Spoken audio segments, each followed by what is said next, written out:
সিলেটের আদালত চত্বরে তুল কালাম কাণ্ড। আইনজীবীদের সাথে পুলিশের হাতাহাতি হয় দুপুরে। ঘটনার সূত্রপাত জিআরপি শাখায় একটি নথি দেখাকে কেন্দ্র করে। সেখানে নারী আইনজীবীর সাথে এক নারী কনস্টেবলের বাকবিতণ্ডা হয়। এরপরই ছড়িয়ে পড়ে উত্তেজনা। এতে 2 সদস্য আহত হয়েছে বলে দাবি করেছে পুলিশ।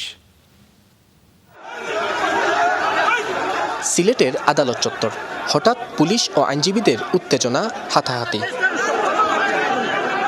ঘটনার সূত্রপাত সকালে জিয়া শাখায়। সেখানে একটি নথি দেখতে যান এক নারী আইনজীবী।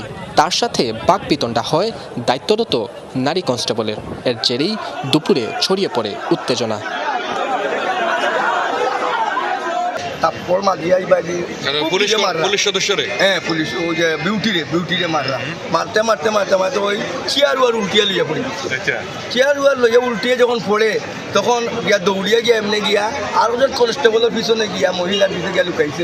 ঘটনার প্রতিবাদে মিছিল করে আইনজীবীরা চড়াও হন পুলিশের উপর। ছুটতে দেখা যায় হেলমেট। পুলিশের দাবি, এ ঘটনায় 2 নারী কনস্টেবল আহত হয়েছেন। কাজী সেবা নামে একজন ভদ্র মহিলা এবং তিনি পেশায় আইনজীবী।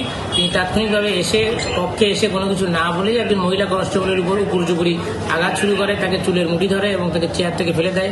পার্শ্ববর্তী তাকে আরও একজন নারী জিয়ারও তাকে প্রতিহত করার চেষ্টা করলে তাকেও ধাক্কা মেরে ফেলে দিয়ে তিনি দ্রুত রুম থেকে দৌড়ে পালিয়ে যান।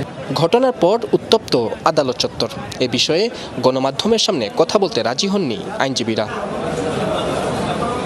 নাবিল হোসেন, যমুনা নিউজ, সিলেট।